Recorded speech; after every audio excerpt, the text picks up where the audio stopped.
termos esse momento de comunhão com os nossos irmãos que amam os hinos, que são mais velhos. Glória a Deus, porque o amor de Deus dá a eles paciência para nos suportarem e dá a nós toda essa sabedoria que eles trouxeram e que são o legado que eles têm para nós. Amém? Glória a Deus. Muito obrigada, viu, por tocar para nós. Muito obrigada.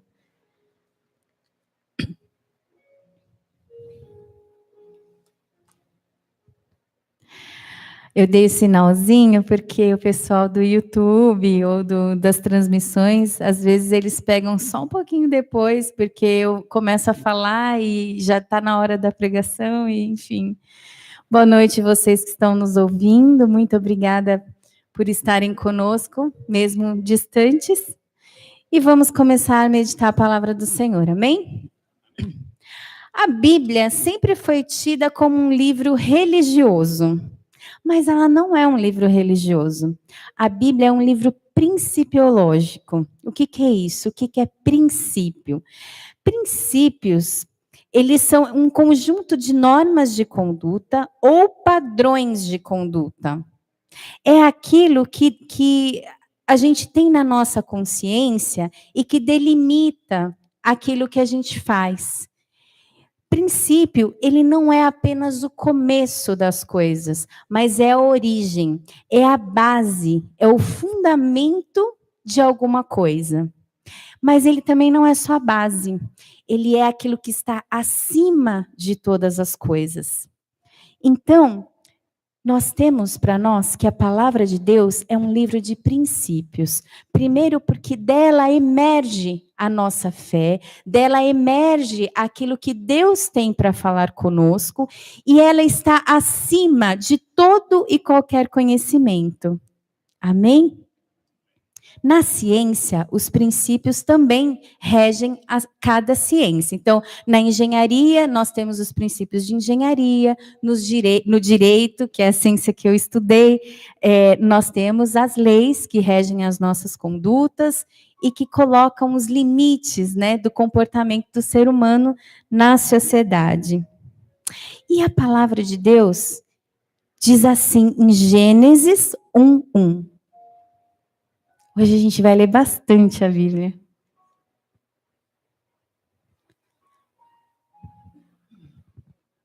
Vamos ler juntos? No princípio, criou Deus os céus e a terra. Então, de acordo com esse entendimento que nós tivemos agora, esse alinhamento, a gente começa a entender que esse princípio, ele não se refere ao começo de todas as coisas, mas à base de todas as coisas. Então, Deus criou os céus e a terra baseado em um princípio. E é sobre esse princípio que nós vamos meditar nessa noite. Amém? Como foi que Deus criou? Como foi que Deus fez as coisas existirem? Vamos ler. Gênesis 1, 6 e 7. E disse Deus: haja uma expansão no meio das águas e haja separação entre águas e águas. O 7. E fez Deus a expansão e fez separação entre as águas que estavam debaixo da expansão e as águas que estavam sobre a expansão. E assim foi. Agora vamos ler Gênesis 1:9. E disse Deus: ajuntem-se as águas debaixo dos céus num lugar e apareça a porção seca. E assim foi. Gênesis 1, 11 e 12. E disse Deus: produza a terra verde, a terra erva verde, erva que dê semente, árvore frutífera que dê fruto, segundo a sua espécie, cuja semente está nela sobre a terra. E assim foi. Gênesis 1, 14 a 16. E disse Deus: haja luminares na expansão dos céus, para haver separação entre o dia e a noite, e sejam eles para sinais e para tempos determinados, e para dias e anos. E sejam para luminares na expansão dos céus, para iluminar a terra, e assim foi. Gênesis 1, 20. E disse Deus: produzam as águas abundantemente répteis de alma vivente e voem as aves sobre a face da expansão dos céus. Próximo. Gênesis 1, 24. E disse Deus: produz a terra alma vivente, conforme a sua espécie, gado e répteis e feras da terra, conforme a sua espécie. E assim foi. 1:26. E disse Deus: façamos o homem à nossa imagem, conforme a nossa semelhança, e domine sobre os peixes do mar, e sobre as aves dos céus, e sobre o gado, e sobre toda a terra, e sobre todo réptil que se move sobre a terra. Gênesis 2:18. E disse o Senhor Deus: não é bom que o homem esteja só. Far-lhe-ei uma ajudadora idônea para ele. 2:18, agora é o 2:21. Então o Senhor Deus fez cair um sono pesado sobre Adão, e esse adormeceu, e tomou uma das suas costelas, e cerrou a carne em seu lugar. 21, 22, acho que o 22 não está aí. Mas tudo bem, já tem aqui o que eu preciso para a gente meditar. E depois... Tá, vamos parar por aí. A gente falou que princípio é um padrão de conduta. Nesses textos que nós lemos, vocês conseguiram observar o padrão de conduta de Deus? A gente percebe que quando ele foi criar as coisas, o que ele fez primeiro? Ele disse. E assim se fez. Vamos ler mais um texto que fala sobre isso. Gênesis 6, de 5 a 7.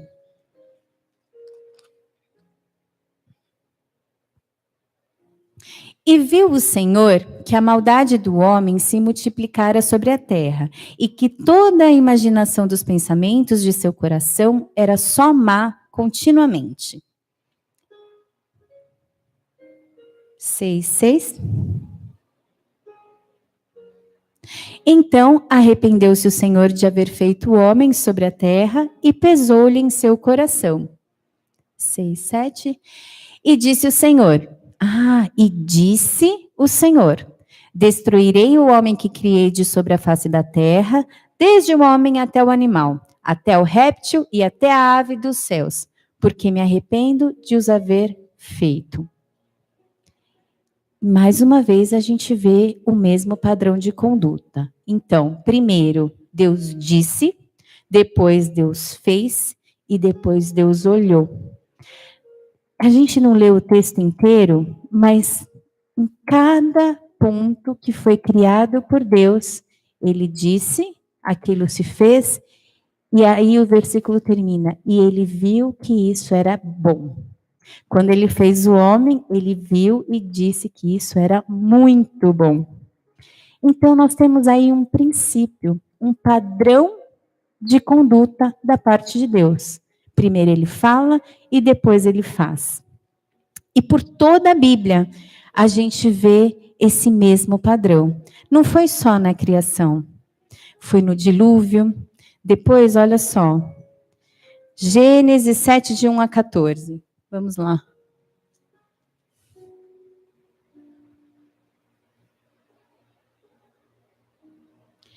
Depois, o que Deus fez? Vamos falar bem alto. Depois, disse o Senhor a Noé, entra tu, porque tenho visto que és justo diante de mim nessa geração.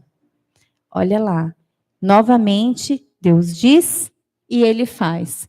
De todos os animais limpos, tomarás para ti 7 e 7, o macho e sua fêmea, mas dos animais que não são limpos, 2, o macho e sua fêmea.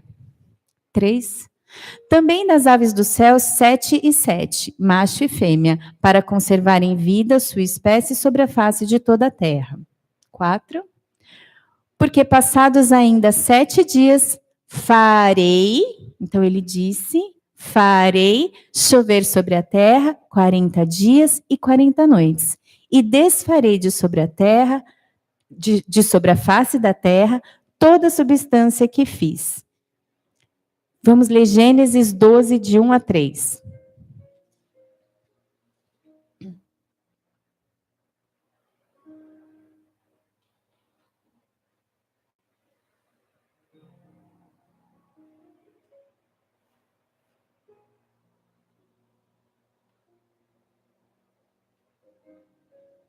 Nesse texto, nós vamos ver que Deus também falou a Abraão.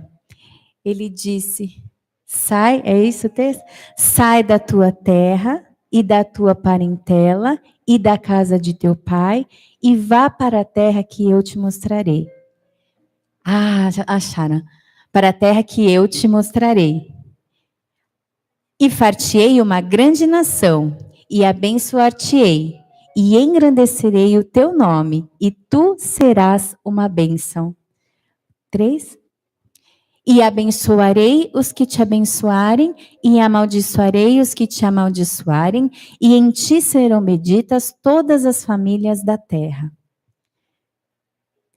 750 anos de Jesus, antes de Jesus nascer, Isaías 7,14.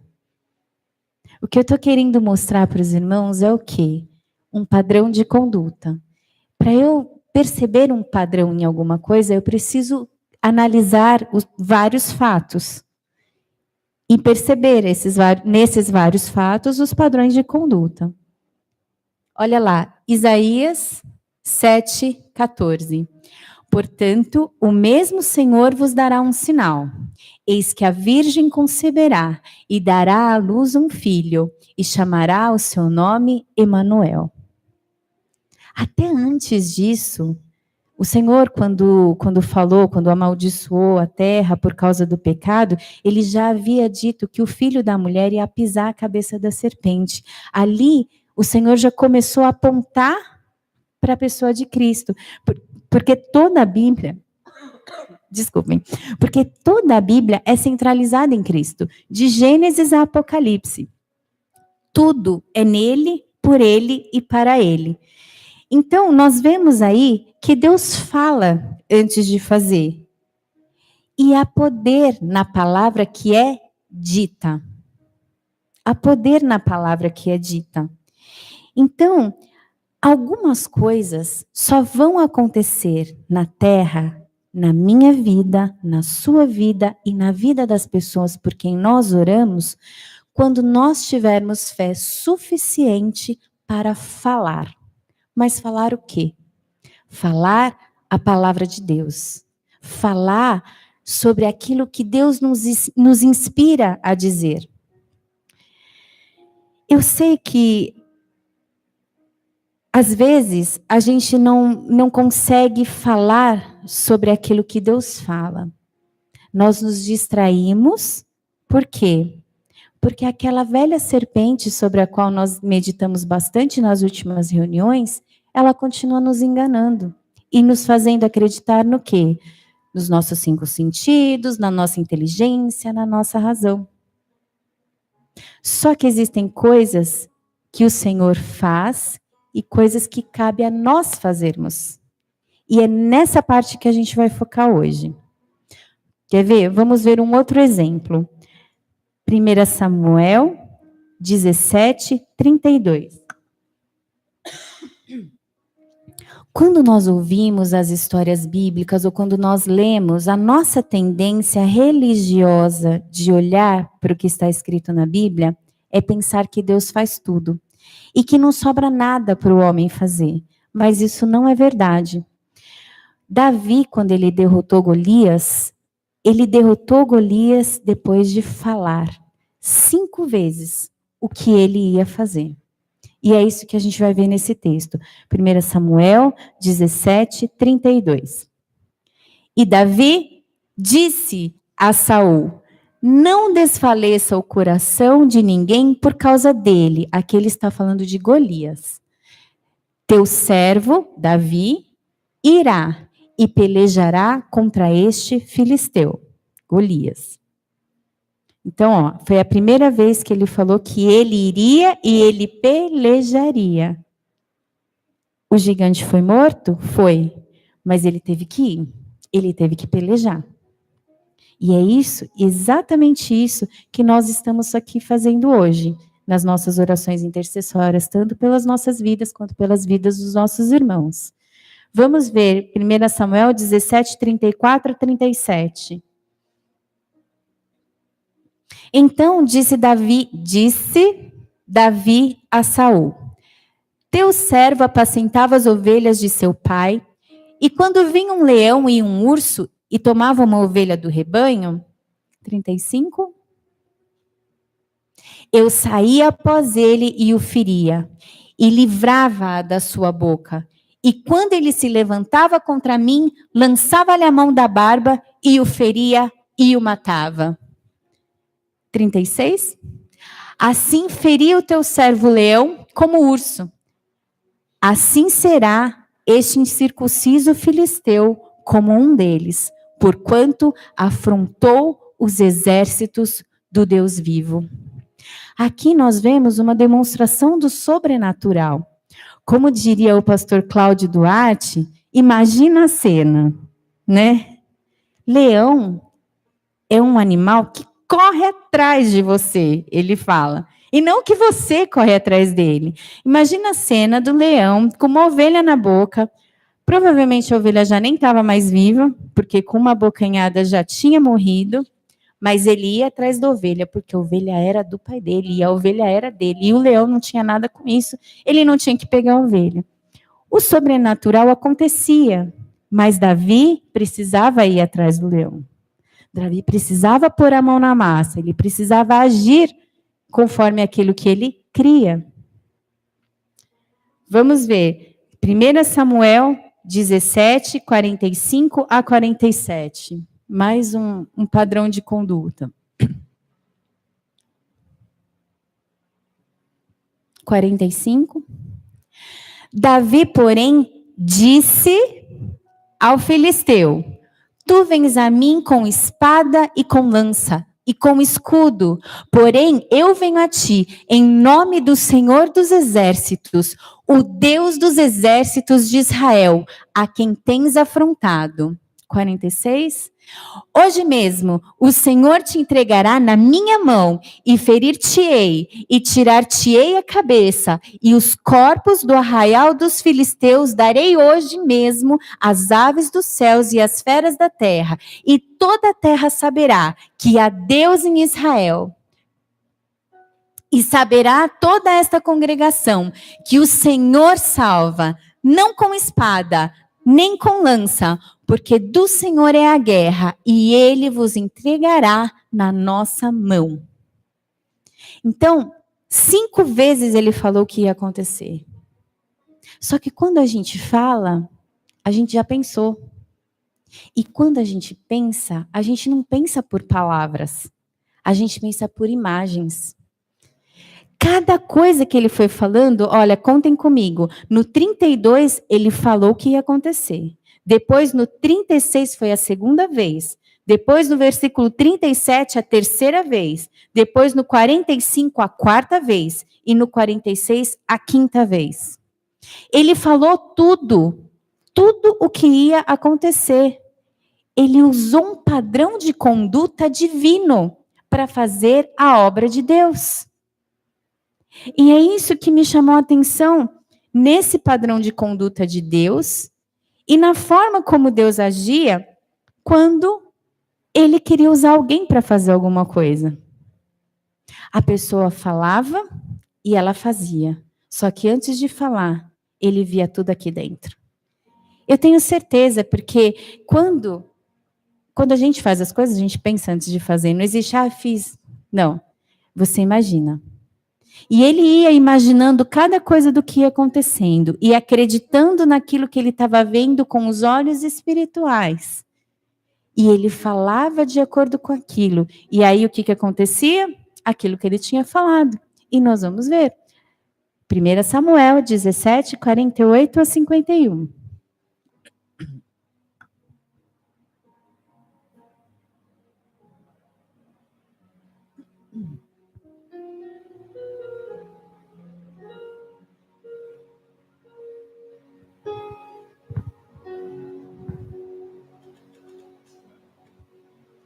Oi?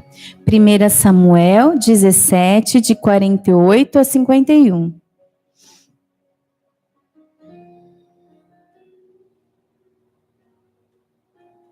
Esse eu não memorizei, então não vou adiantando. É 17. Capítulo 17, versículos 48 a 51. Vamos lá. Então, Davi tinha falado, primeiro ele imaginou, sentiu, falou, proclamou, e olha só o que aconteceu. E sucedeu que, levantando-se o filisteu e indo encontrar-se com Davi, apressou-se Davi e correu ao combate, a encontrar-se com o filisteu. 49. E Davi pôs a mão no alforje e tomou dali uma pedra e com a funda lhe atirou e feriu o filisteu na testa, e a pedra se lhe encravou na testa e caiu o seu rosto sobre o seu rosto em terra. Assim Davi prevaleceu contra o filisteu, com uma funda e com uma pedra, e feriu o filisteu, e o matou, sem que Davi tivesse uma espada na mão. 51. Por isso correu Davi e pôs-se em pé sobre o filisteu.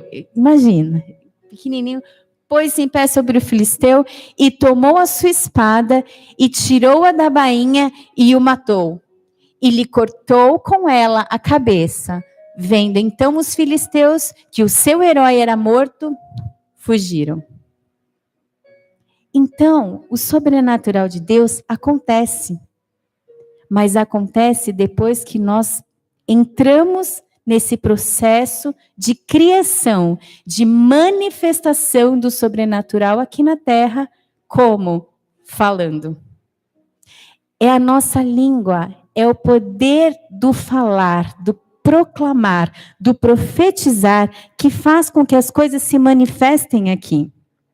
Então, se a Bíblia diz que pelas pisaduras de Jesus eu fui curada, o que eu tenho que fazer para ser curada? Proclamar. Eu tenho que me ver nas pisaduras de Jesus. Me imaginar e proclamar a minha cura. Mas, além da palavra de Deus, existe uma outra voz. E é aquela vozinha que talvez só eu tenha ouvido. Mas, Patrícia, você está aí tossindo, olha aí, ó. Você tem um diagnóstico na mão. Você tem um exame médico na mão. A ciência te diz que você está doente. E você vai ficar falando a palavra de Deus? Isso não passa de uma grande mentira. Só eu que ouço essa voz? Não, né? E é por isso que a gente fez todo aquele estudo a respeito do espírito, do corpo, da alma, de como a serpente vem nos enganando, porque descobrindo essa estratégia, agora nós estamos descobrindo a estratégia de Deus para acabar com isso. Só que nós já vimos, os nossos 5 sentidos são falhos. A nossa ciência é falha. Mas a gente escolhe acreditar no que está no exame. E a gente fala, mas só falando a palavra de Deus é assim, tão simples? Esse é o processo de Deus para fazer com que as coisas aconteçam. E não é mentira quando você fala, eu sou saudável. Não é mentira quando eu falo, eu sou completamente saudável tendo um diagnóstico de trombofilia. Não é mentira quando eu falo, eu sou saudável e você e eu me ouvimos com essa garganta assim. Não é mentira. E eu vou provar para vocês que não é. A gente vê as plantas, não é isso? Está tudo criado, não está? A natureza está completa. Nós nos alimentamos dos vegetais, todo o reino vegetal está ok, como Deus fez, não é? Mas vamos voltar em Gênesis 2:4. Olha só. São detalhes que às vezes passam despercebidos por nós.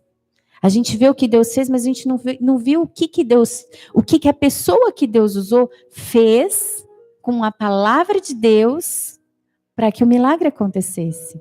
E olha só que legal. Nós lemos vários versículos falando sobre a criação, certo? Um pouco antes de Deus criar o homem, olha só. Essas são as origens dos céus e da terra, quando foram criados, no dia em que o Senhor Deus fez a terra e os céus. 5. E toda planta do campo que ainda não estava na terra, e toda a erva do campo que ainda não brotava, porque ainda o Senhor Deus não tinha feito chover sobre a terra, e não havia homem para lavrar a terra. Mas os versículos anteriores falam o quê? Que Deus falou, Deus fez, Deus criou, ainda viu que era bom. E na sequência a gente tem esse versículo. Foi entre a criação da natureza e a criação do homem que aparece esse versículo. Ainda não tinha erva no campo. Ainda não tinha chovido, ainda não tinha brotado nada. Mas Deus já tinha criado, isso estava feito e ele já tinha visto que era bom. Isso é uma contradição? Não, porque se fosse uma contradição, vocês não teriam respondido que a nossa natureza está completa, porque as árvores todas, a flora toda está completa. É o que a gente come todo dia, né? Alguns mais, outros menos, mas verduras, né? Mas é o que a gente come. Então Deus criou. Mas foi instantâneo o processo? Não. Talvez os animais tenha sido um processo instantâneo. A palavra não fala. Mas as plantas não tinham brotado. E olha que interessante. Porque ainda o Senhor Deus não tinha feito chover sobre a terra e não havia homem para lavrar a terra. Ou seja, Deus criou um processo para que os vegetais e as plantas viessem a crescer. Precisava do homem para lavrar a terra. E a gente percebe aí que as coisas são feitas sempre numa parceria, numa relação de cooperação entre o homem e Deus. E é com base nisso que nós estamos mudando um pouco o nosso jeito de orar. Porque muitas vezes nós nos pegamos orando com o olho na circunstância e não com os olhos em Deus. E aí a nossa oração não é bíblica. Se a gente não entra nesse processo de trazer o sobrenatural para a nossa vida, o sobrenatural não acontece. E eu tenho visto um grande amor do Senhor para conosco, ao nos ensinar, quarta-feira após quarta-feira, como orar, como interceder. E nós temos aprendido juntos. E isso é maravilhoso. Esse processo que Deus usa para trazer o sobrenatural para o natural é o processo que a gente tem que orar. E talvez isso até não seja muito novo para alguns de nós. Mas a bondade do Senhor nos relembra de princípios que às vezes a gente esquece no momento que nós estamos orando. Só que nós podemos orar com fé, com confiança e chamando aquilo que não é, como se já fosse. Porque foi isso que Deus fez.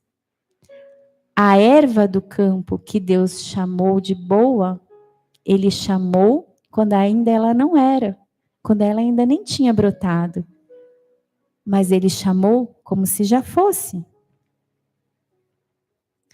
A ciência tem dado crédito a isso. Apesar de nós termos essa palavra há tantos anos, agora a ciência começou a dar crédito a isso. E eu vou tomar liberdade para contar o testemunho do nosso pastor. Olha só, nós tivemos uma comunhão assim, aquela conversinha de antes do culto, linda, né, dos testemunhos e coisas simples que às vezes a gente deixa passar.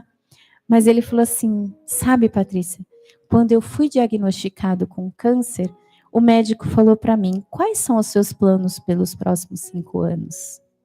E o pastor, mais do que depressa, falou, eu tenho uma viagem para os Estados Unidos agendada.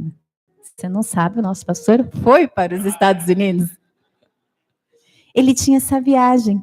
E o médico falou assim para ele, olha, é com base na resposta dessa pergunta que eu prescrevo o tratamento. Porque as chances de cura, elas se multiplicam quando a pessoa consegue se enxergar viva, quando a pessoa consegue se enxergar curada, quando a pessoa consegue se enxergar sem o diagnóstico. Então, esse processo que começou lá no Éden, passando pelos profetas, passando por Jesus, pelos discípulos, é o mesmo princípio que aconteceu anos atrás, ou meses atrás, com o pastor Romeu. E a ciência tem se rendido a isso. Quem acompanha os coachings, quem acompanha esse pessoal que tem falado sobre produtividade, a medicina tradicional também já tem se curvado a isso. O poder da oração. O poder da palavra dita, falada, o poder do pensar naquilo que eu quero e não naquilo que eu não quero. O poder de crer contra a esperança. Foi assim que Abraão viveu, foi assim que o pastor Romeu viveu e é assim que nós estamos dispostos a viver. Chamando aquilo que não é, como se já fosse, e vivendo como se já fosse. Então, nesse espírito, eu quero que a gente leia mais 2 versículos. Romanos 4,17, que é para embasar biblicamente essa questão do chamar. Olha só. Aqui, Paulo, né, nessa carta, ele vem falando desse assunto, fé, e na continuação ele diz, como está escrito, por pai de muitas nações te constituí, perante aquele no qual creu, a saber, Deus, o qual vivifica os mortos e chama as coisas que não são como se já fossem. Esse é o Deus que nós cremos. Ele vivifica os mortos, ele cura câncer, ele cura AIDS, ele cura depressão. Existe um processo para isso. E qual é esse processo? Qual é esse princípio? Chama as coisas que não são como se já fossem. Vamos repetir isso? Chama as coisas que não são como se já fossem. Então, nas nossas orações intercessórias, hoje e daqui para frente, vamos praticar esse princípio. Chamar as coisas que não são como se já fossem. Ah, o meu casamento está destruído. Em nome de Jesus, eu declaro, o meu casamento é abençoado. Eu sou feliz. Ah, e o meu marido ainda não se converteu.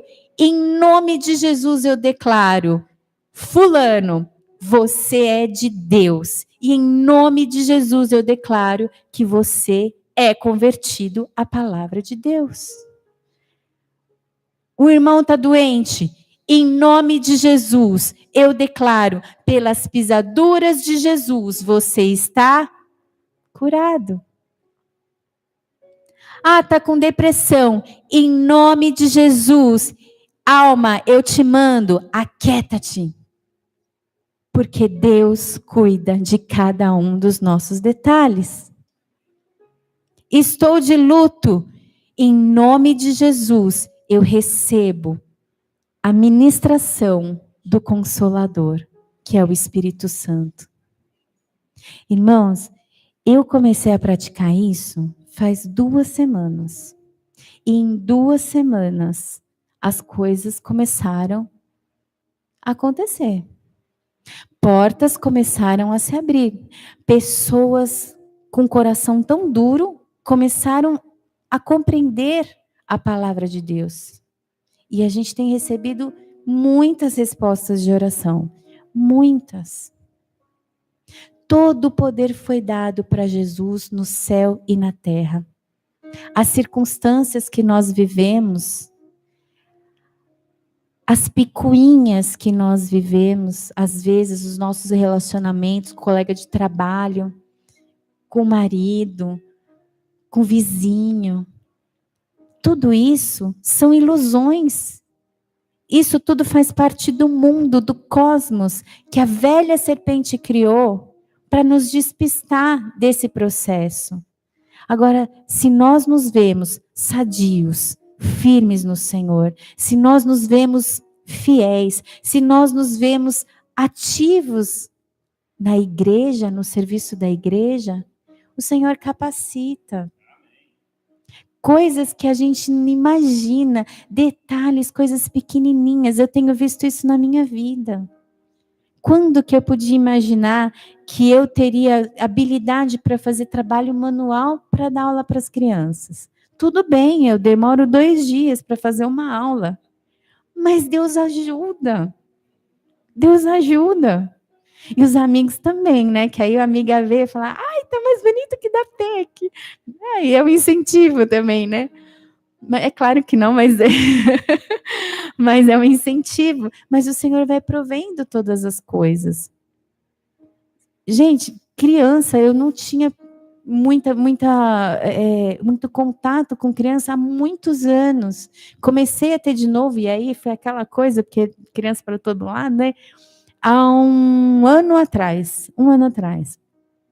E como o Senhor tem dado, assim, sabedoria para responder aqueles questionamentos que eles fazem, né? Não, mas espera aí, isso daqui não é aquilo, né?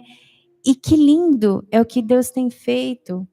Domingo passado, 5 crianças entregaram o seu coração para Jesus, conscientes do que estavam fazendo. E sabe qual era a idade delas? 2, 4, 5, 6 e 7 anos. Sabe? Isso eu falo porque eu conheço porque eu conheço a minha aula, mas outros professores estão vindo e Deus tem capacitado e Deus tem derramado amor no coração das mulheres. Então, assim, são detalhes pequenininhos, mas o Senhor capacita. Mas eu comecei a me ver uma professora e eu comecei a falar, não, eu posso. Tudo posso naquele que me fortalece. E só para concluir, Joel 3:10. Essa palavra, ela tem que ficar assim cravada no nosso coração. Olha que profecia.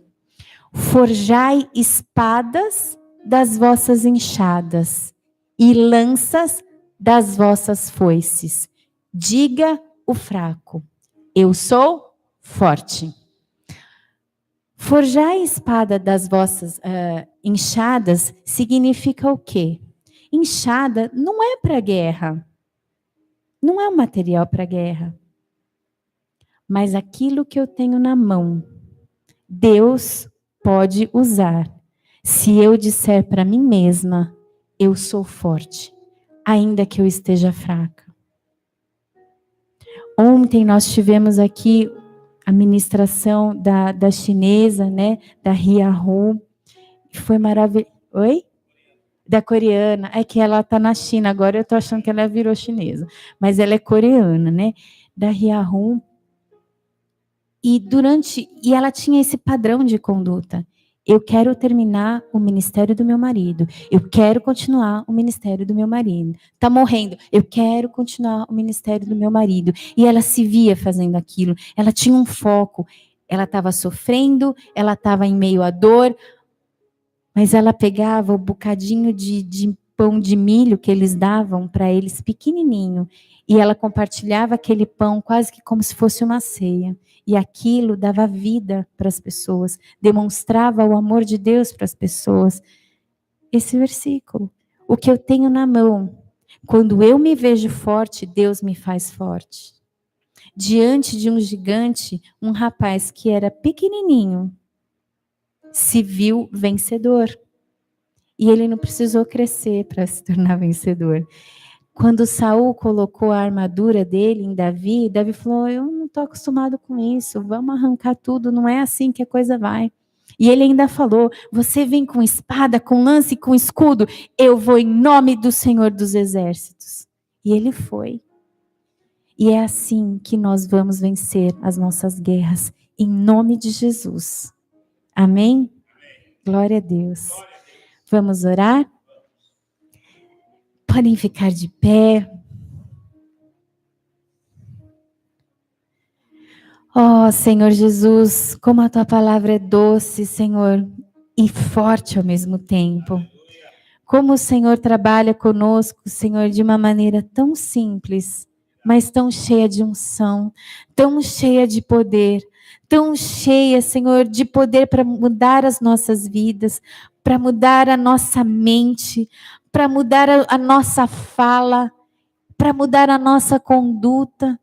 A tua palavra é tão poderosa, Senhor, que até mesmo quando nós lemos as genealogias, o Senhor fortalece o nosso espírito, e de uma maneira que nós não podemos entender, o Senhor nos fortalece. Senhor Jesus, nós te agradecemos pela tua presença no nosso meio. Nós te agradecemos, Senhor Jesus, pela multidão que está aqui, orando, Senhor, pela multidão que está aqui te agradecendo, te cultuando e guerreando as nossas guerras, Senhor, no poder da tua palavra. Obrigada, Senhor, porque apesar de muitas vezes pensarmos que somos fracos, o Senhor não nos vê assim, o Senhor nos vê fortes. Quando o Senhor nos vê fortes, e nós nos vemos fortes, então o teu sobrenatural acontece. Muito obrigada, Senhor, por nos dar esse entendimento. É simples, é verdadeiro, é poderoso e é efetivo. Nós cremos em Ti, Senhor Jesus. Nós cremos em Ti, Senhor Deus. Nós cremos no Teu processo, Senhor Jesus, de fazer aquilo que não é acontecer. De chamar as coisas que não são como se já fossem, para que nós possamos viver em vitória. Nós te agradecemos pela tua palavra, Senhor Jesus, e nos colocamos diante do Senhor agora, para interceder não apenas pelas nossas vidas, mas pela vida de todos aqueles, Senhor, que têm confiado os seus pedidos de oração, para que nós os ajudemos nas lutas deles. Lutas as quais nós já profetizamos vitória. Ó Senhor Jesus, que o Senhor receba as nossas orações, porque nós recebemos do Senhor a fé que o Senhor tem nos dado, e já te agradecemos pela vitória, que é nossa em nome de Jesus. Amém.